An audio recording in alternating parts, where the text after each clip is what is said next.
ধূমপান স্বাস্থ্যের পক্ষে ক্ষতিকারক, এটা ক্যান্সার এবং মৃত্যুর কারণ। আপনারা শুনছেন গুরু কৃষ্ণাদীপ চ্যানেলের শ্রীকৃষ্ণর বাণী, মনোযোগ করে শুনবেন।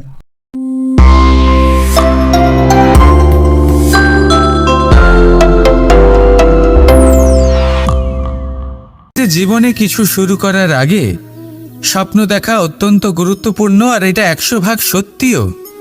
কিন্তু কিছু মানুষ স্বপ্ন দেখা শুরু না হয় করে দেন, কিন্তু তারপর থামেনি না। স্বপ্ন দেখতেই থাকেন, তারা ভাবতেই থাকেন, কর্ম করেন না। এমন সময় আপনাকে নিজেকে জাগিয়ে তুলতে হবে। নিজেকে বলতে হবে যে এবার উঠে কর্ম করার সময় এসে গেছে। কারণ আপনারা যদি অত্যাধিক বিচার করতে থাকেন, স্বপ্ন দেখতে থাকেন, তাহলে উঠে কিছুই করতে পারবেন না। আপনি শুধু একটা কাজ করুন, উঠে কর্ম করা আরম্ভ করে দিন। তারপর ভেবেচিন্তে ধীরে ধীরে নিজের কর্মকে দিশাও দিন, আর তাকে উচিত গতিও দিন। কারণ এটাই হলো সাফল্যের মূল মন্ত্র। না শুধু কর্ম করুন না ভাবনা চিন্তা করে, আর না শুধু ভাবুন কর্ম না করে। সাফল্যের মূল মন্ত্র হলো এর ভারসাম্যে। তাহলে এটাই করুন, সাফল্যকে লাভ করুন, আর আমার সাথে ভালোবেসে বলুন, রাধা রাধা। সময় অত্যন্ত কঠোর প্রভু।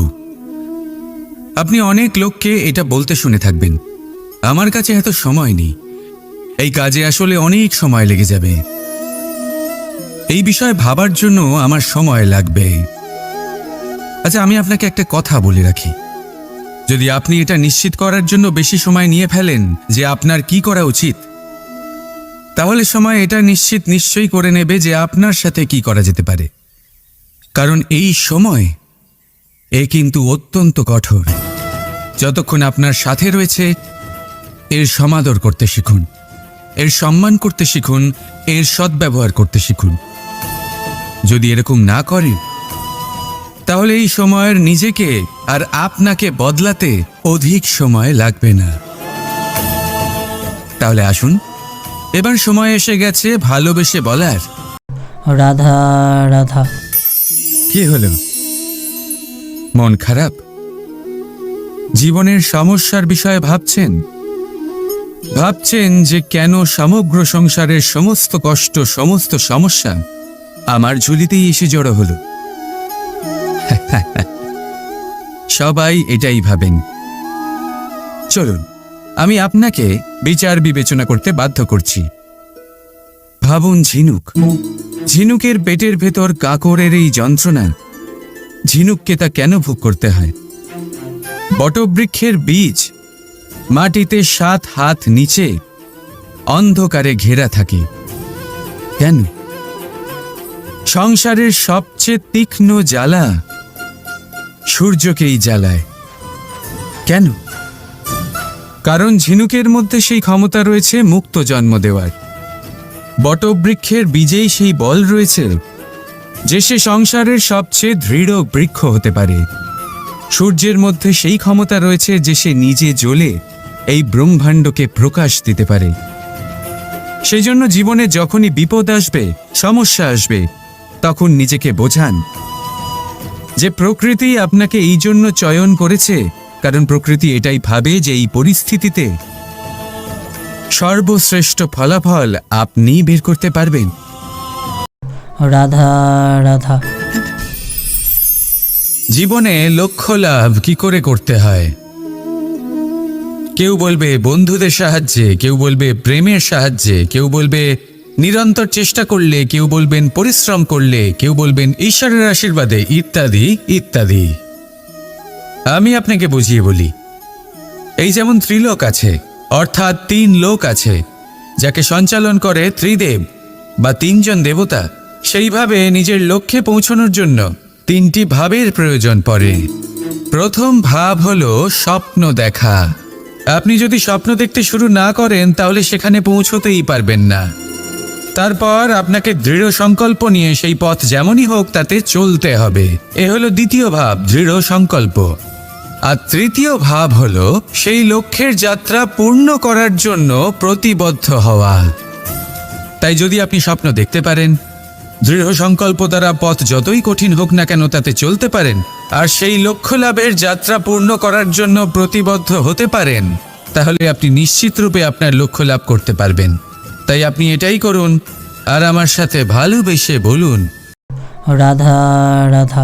এই পাথর দেখছেন আপনি, নদীর তলদেশে পাওয়া যায়। প্রয়াস করতে থাকে যাতে নদীর জল প্রবাহকে আটকাতে পারে। আটকাতে কি পারে? কখনোই নয়, বরং তার ধারালো কোণাগুলো মসৃণ হয়ে যায়।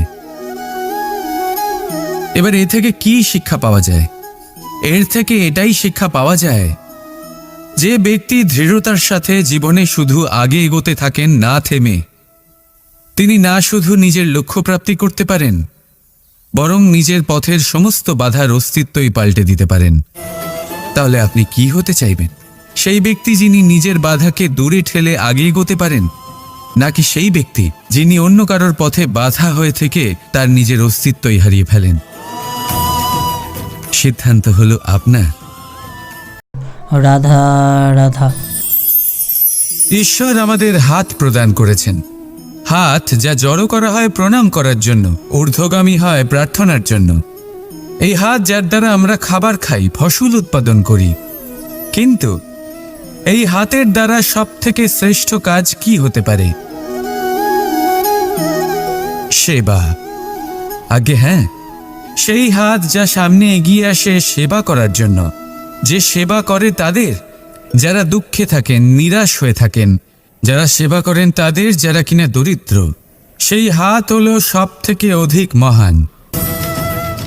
ঈশ্বরকে দীনবন্ধু বলা হয়ে থাকে, কারণ যারা দুঃখী হন, নিরাশ হন, দরিদ্র হন, ঈশ্বর তাদের সাহায্য করেন, তাদের সহায়ক হন, তাদের মধ্যে ঈশ্বর বাস করে।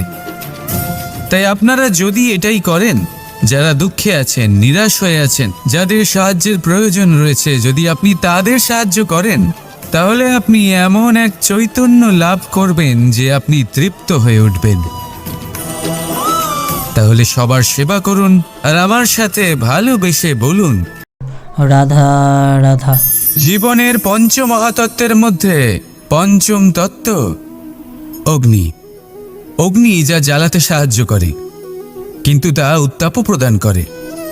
নিশ্চিত রূপে অগ্নি আমাদের জ্বালিয়ে দিতে পারে, কিন্তু আপনি কি কখনো এটা ভেবে দেখেছেন যে আগুন, তাকে নিজেকে কতটা জ্বলতে হয়, তাকে নিজেকে কতটা তাপ সহ্য করতে হয়? ও নিজে জ্বলে আমাদের উত্তাপ প্রদান করার জন্য, ও নিজে জ্বলে আমাদের ঊর্জা দেবার জন্য, আমাদের আলো দেবার জন্য, অন্ধকারে পথ দেখানোর জন্য, শত্রুর সাথে মোকাবিলা করার জন্য আমাদের সাহায্য করে, নিজে জ্বলে। যখন আমরা কোনো দেবতার জন্য যজ্ঞ করি, তখন দেবতার ভোজন গ্রহণ করার নিমিত্ত হয় এই অগ্নি। কত কিছু ওকে সহ্য করতে হয় আমাদের এত কিছু দেবার জন্য। আপনিও আগুনের মতো হয়ে উঠুন, নিজে কষ্ট সহ্য করুন অন্যকে সাহায্য করার জন্য, তাদের জীবন উদ্ধার করার জন্য, নিজের প্রিয়জনের জন্য, নিজের পরিবারের জন্য, নিজের মাতা পিতার জন্য, এই সমাজের জন্য। নিজে কষ্ট সহ্য করুন, প্রকাশের কেন্দ্রবিন্দু হয়ে উঠুন আর সকলকে পথ প্রদর্শন করুন, সবাইকে পথ দেখান। যেদিন আপনি আগুনের মতো হয়ে উঠবেন, সেই দিন ঠিক যেমন অগ্নিকে পুজো করা হয়, আপনিও সেইভাবে পূজনীয় হয়ে উঠবেন। যেমন সকল শুভকর্মে, সকল যজ্ঞে, সকল পুজোতে অগ্নিকে স্মরণ করা হয়, সেইভাবেই সকল শুভকর্মে আপনাকেও স্মরণ করা হবে। আর যেদিন আপনি এরকম হয়ে উঠবেন, সেই দিন জীবনের বাস্তব মর্ম কি আপনি তা বুঝতে পারবেন। তাহলে আসুন আর আমার সাথে ভালোবেসে বলুন, রাধা রাধা। পিতা আর পুত্রের সম্পর্ক অত্যন্ত মধুর হয়ে থাকে। পিতা স্বপ্ন দেখেন, তাকে পূর্ণ করার সকল সম্ভাব্য চেষ্টা করেন, কিন্তু তাও অনেক সময় ওনার স্বপ্ন অপূর্ণ থেকে যায়। তখন পিতা ভাবেন যে স্বপ্ন উনি পূর্ণ করতে পারেননি, ওনার সন্তান তা অবশ্যই পূরণ করবে। যে স্থানে উনি কখনো পৌঁছতে পারেননি, সেই স্থানে ওনার পুত্র অবশ্যই পৌঁছবে। পিতা নিজের সন্তানের ভবিষ্যৎ নিয়ে সেই স্বপ্ন দেখেন, আর যখন সেই সন্তান সামনে এগোতে থাকে, তখন তার দুঃখ হয় না, বরং গর্ব হয়। ওনার ভালো লাগে এটা দেখে যে ওনার সন্তান অনেক উন্নতি করছে। কিন্তু যখন সন্তান নিজের অভিভাবকের শক্তি দেখে, তার যশ দেখে হিংসা করতে থাকে, সমস্যা সেইখানেই শুরু হয়। সেই জন্য সকল সন্তানকে এটা মনে রাখতে হবে, দেখুন, পুত্র হবার সুবাদে, এক সন্তান হবার সুবাদে এটা হলো আপনার অধিকার যে আপনি আপনার পিতার থেকে বেশি উন্নতি করবেন। আপনার পিতাও এটাই চান, কিন্তু সুস্থভাবে এটা করুন। একটা রেখা টেনে নিন যাতে আপনি তাতে এগোতে পারেন আর আপনার পিতার তাতে গর্ববোধ হয়, আর সেই বিষয়ে দুঃখ না হয় যে আমার সন্তান আমাকেই ছোট করার চেষ্টা করছে। ইতিহাস সাক্ষী রয়েছে, যে মানুষ অন্য কাউকে ছোট করার চেষ্টা করেছেন সেই মানুষই ছোট হয়ে গেছেন। আর আমার মনে হয় না আপনি এটা চান, কারণ কোনো একদিন আপনিও কারোর পিতা হবেন। আসুন আমার সাথে ভালোবেসে বলুন, রাধা রাধা।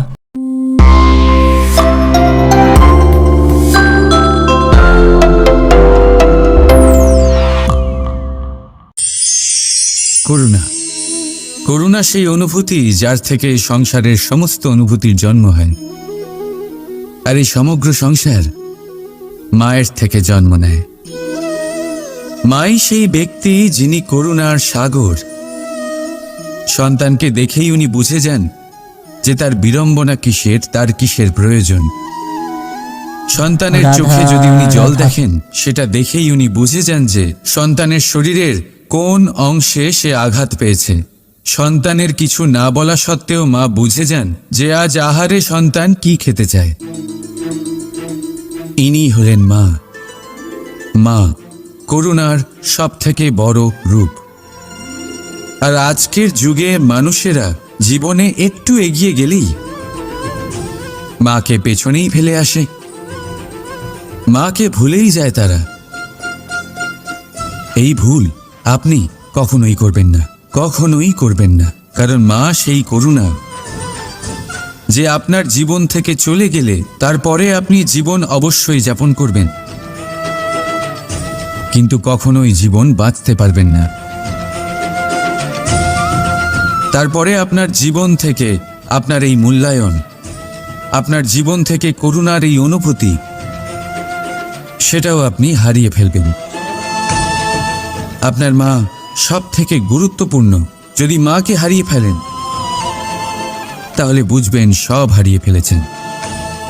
তাই মাকে সর্বদাই মনে রাখবেন, সর্বদাই তাকে ভালোবাসুন। আর আমার সাথে বলুন, রাধা রাধা। পাদুকা, খড়ম আমাদের জীবনে কতটা গুরুত্বপূর্ণ হয়। যখনই আমরা এটা পায়ে পড়ে হাঁটি, এটা আমাদের রক্ষা করে কাঁটা থেকে, ছোট পাথর থেকে। এটা আমাদের সুরক্ষিত রাখে। কিন্তু যদি এটাকেই আমরা অন্য দৃষ্টিভঙ্গি দিয়ে দেখি, তাহলে এই পাদুকার জন্যই হাঁটার সময় পেছন থেকে আমাদের পায়ে কাঁটা লেগে যায়। এরকম মানুষও আমাদের জীবনে থাকে, যে থাকে তো আমাদের সাথেই, কিন্তু এরাই আমাদের পিঠ পিছে কাদা ছোড়ে। এবার হাঁটার সময় যখন আপনার পায়ে কাদা লাগে আপনার পাদুকার জন্য, আপনার নজর সেদিকে থাকে না, আপনার নজর থাকে সামনের দিকে, কারণ সেটাই আপনার লক্ষ্য, সেটাই আপনার পথ, আর সেটাই আপনার করা উচিত। তাই মনে রাখবেন, আপনার পা ধরে সেই টানতে পারে যে আপনার পেছনে রয়েছে, আর আপনার নজর সেখানে নয়। সবসময় সামনে নিজের লক্ষ্যে থাকা উচিত। প্রতি মুহূর্তে নিজের লক্ষ্যের দিকে তাকিয়ে থাকুন, সবসময় জীবনের সামনে এগোতে থাকুন। আর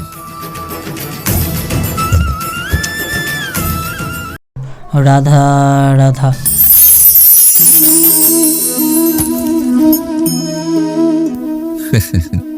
আপনি কি কখনো কোনো গাছের গায়ে পাথর ছুঁড়ে মেরেছেন? আজ না হোক ছোটবেলায় কখনো না কখনো নিশ্চয়ই ছুঁড়েছেন।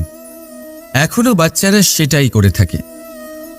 কিন্তু আপনি কি কখনো ভেবে দেখেছেন যে কেন সেই গাছের ওপরই পাথর ছুঁড়ে মারা হয় যাতে ফল থাকে? কোনো সাধারণ বা ফলবিহীন গাছের ওপর এত পাথর কেন ছোড়া হয় না? কারণ খুবই সহজ।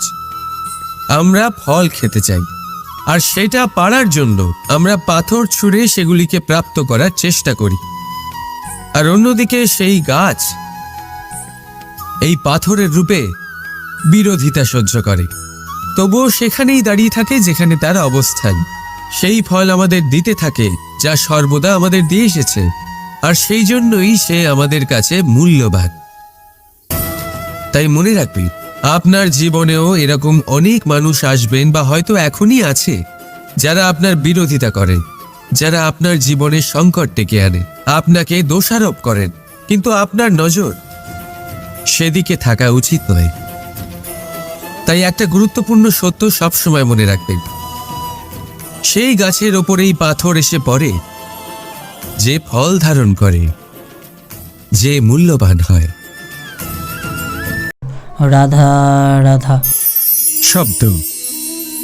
এই শব্দ কি? ফুসফুস থেকে নির্গত বায়ু যা কণ্ঠের সাথে ঘর্ষণে কম্পনে পরিবর্তিত হয়, এই কি শব্দ? না, শব্দ হলো নাদ, শব্দ হলো ব্রহ্ম। এই শব্দ অত্যাধিক শক্তিশালী। এই শব্দতে এত শক্তি থাকে এই সংসারকে বদলে দিতে পারে। আপনার শব্দ বীজের ন্যায় হয়, কারোর মনে কাঁটাও উৎপন্ন করতে পারে, আবার পুষ্পও উৎপন্ন করতে পারে।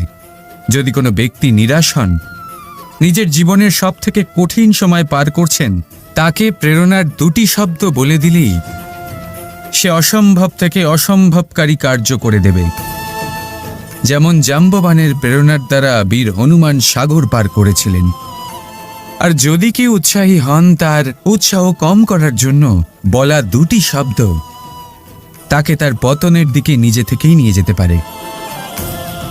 তাই এই শব্দের মাহাত্ম্য বুঝুন, শব্দের শক্তিকে বুঝুন, আর আমার সাথে ভালোবেসে বলুন রাধা রাধা। ফাগুন পূর্ণিমাতে পালন করা হয় এই বিশেষ উৎসব, যার নাম শুনতেই রঙের কথা মনে পড়ে, মন উচ্ছ্বসিত হয়ে ওঠে। এই উৎসবের নাম হলো দোল। এমন কি বিশেষ রয়েছে এই উৎসবে যা অন্য কোনো উৎসবে নেই? ত্যাগ। নতুন কোনো রঙকে আপন করে নিতে গেলে পুরনো রঙকে ত্যাগ করে দিতে হয়। সাতরঙা হওয়ার জন্য সাদা কাপড়কেও নিজের উপর নতুন রং ধারণ করতে হয়। আর এই ত্যাগ একেবারেই সরল নয়। সেই জন্যই তো রং খেলার পূর্বে আমরা হোলিকা দহন করি। হোলিকার অন্ত হলো, আর প্রহ্লাদ বেঁচে গেল। অর্থাৎ যে অপবিত্র ছিল, অসত্য ছিল, তার অন্ত হলো, আর যে পবিত্র ছিল, যে সত্য ছিল, সে থেকে গেল। এইভাবে আপনিও আপনার মনের মধ্যে যত বিকার রয়েছে, যে বিকারের বোঝা আপনি বয়ে নিয়ে চলেন, সেই ভার হোলিকা দহনে ভস্ম করে দিন। নিজেকে হালকা বোধ করবেন, আর যখন নিজেকে হালকা বোধ করবেন, নিজে থেকেই জীবনে উন্নতি করবেন। তাই এই দোলে নিজেকে বিকার মুক্ত করুন। দোলের এই আনন্দ আরো অনেক বেড়ে যাবে, আর মন প্রসন্ন হয়ে বলবে রাধা রাধা। এই বছর দোলে নিজের প্রিয়জনকে কোন রঙে রাঙিয়ে তুলতে চান আপনি?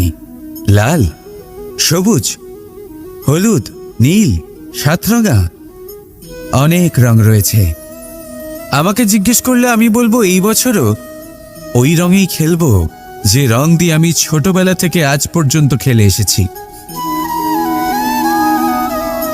প্রেমের রং। প্রেমের এই রং যা হয়তো দেখা যায় না, কিন্তু যখন এই প্রেমের রং গায়ে লাগে তখন সব রঙই ভালো লাগে। প্রেম যাতে কোনো রং অশুভ মনে হয় না, সবই ভালো মনে হয়। এটা হলো সেই প্রেম যার জন্য আমি প্রেমের দেবতা হয়েছি। আর সত্যি বলতে আপনারও কিন্তু এই প্রেমের রং দিয়ে খেলা উচিত। প্রচেষ্টা করুন, আপনি এই দোলে যত খুশি রং দিয়েই খেলুন না কেন, তাতে এক বিন্দু প্রেমের রং অবশ্যই মিশিয়ে দেবেন। এই দোলের আনন্দ দ্বিগুণ হয়ে যাবে। আপনজন হোক বা পর হোক, সবার সাথে প্রেমের দোল খেলুন। সবাই কাছাকাছি আসবে, আর সবাই কাছাকাছি এলে যে ঊর্জা তৈরি হবে, সেটাই হলো দোলের আসল রং। তাই এইবার দোলে সকলকে প্রেমের রঙে রাঙিয়ে তুলুন, আর এই প্রেম ভাব নিয়েই বলুন, রাধা রাধা।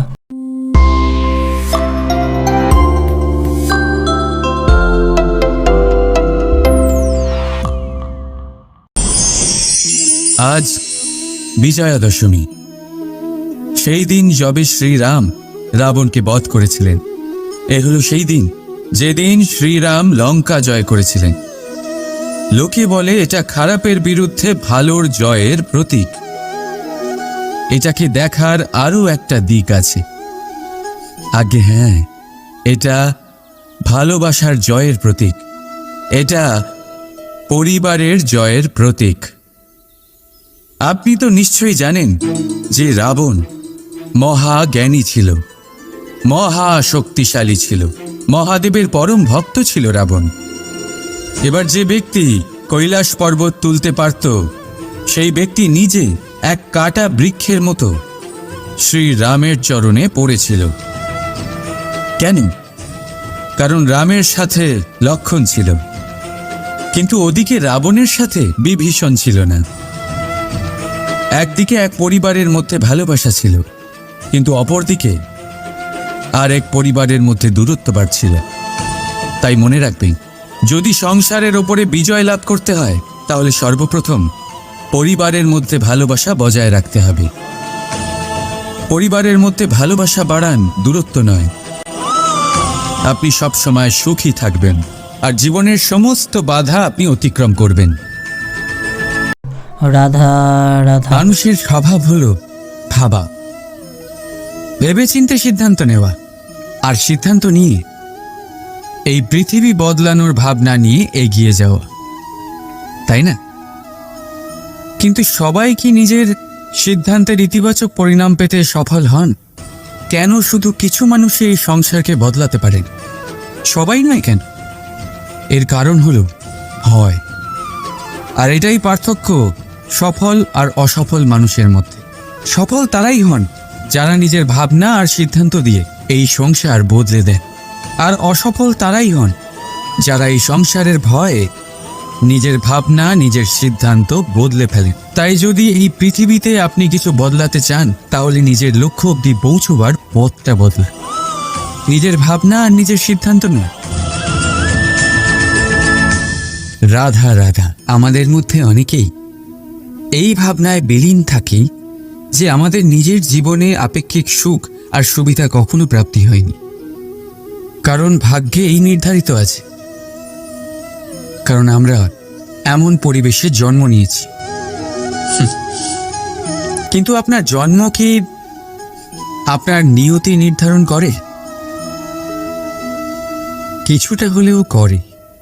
যেমন বৃষ্টির ফোঁটা যখন মেঘ থেকে জন্ম নেয়, তখন তার প্রারম্ভিক কাজ ধরাতলে পড়া, কিন্তু সে ধরাতলে কোথায় পড়ছে সেটা নিশ্চিত করবে তার ভবিষ্যৎ কি হবে।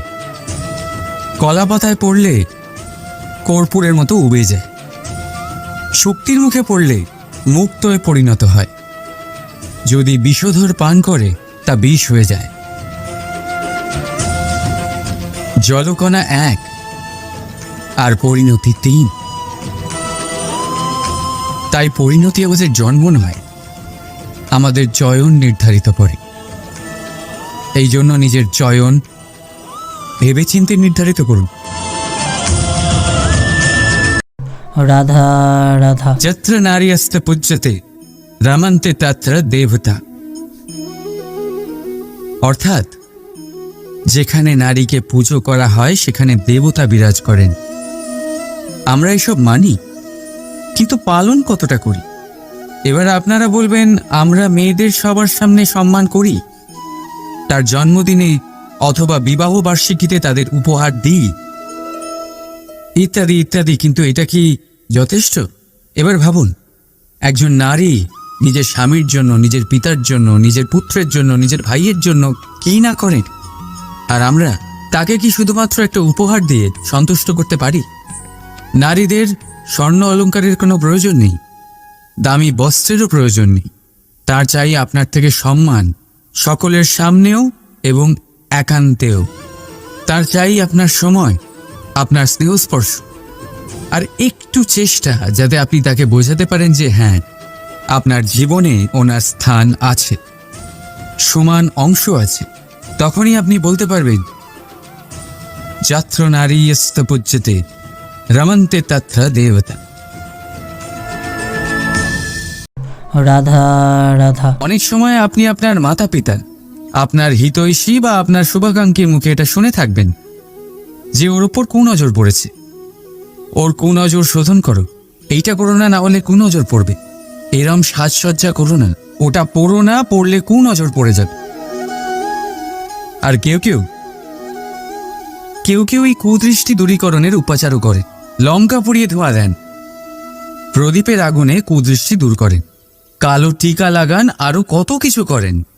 ঠিক আছে, কিন্তু আমি কুনজর মানি না। আমি মনে করি যদি মন পবিত্র হয়, তাহলে কোনো কুনজর আপনার কোনো রকম ক্ষতি করতে পারবে না। ঝড় এলেও শুধুমাত্র সেই বাড়ি ধুলোয় ধূসরিত হয় যার জানলার আবরণ দুর্বল। ঘূর্ণিঝড়ও কেবল সেই দেওয়ালই ভাঙতে পারে যার ভিত অত্যন্ত দুর্বল। আর আপনার ব্যক্তিত্বের ভিত হলো আপনার চিন্তাধারা, আপনার দর্শন।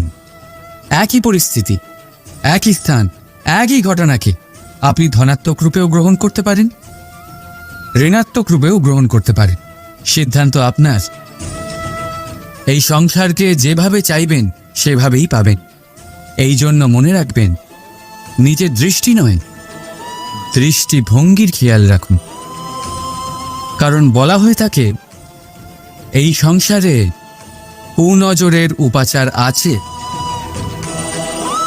কিন্তু কুদৃষ্টিভঙ্গির নেই। তাই প্রেম ভরে বলুন, রাধা রাধা। এখানে শ্রীকৃষ্ণ বাণীটি সমাপ্ত হলো। ভালো লাগলে গুরুকৃষ্ণা দীপ চ্যানেলটিকে লাইক, কমেন্ট, শেয়ার করবেন। জয় শ্রীকৃষ্ণ। রাধে রাধে।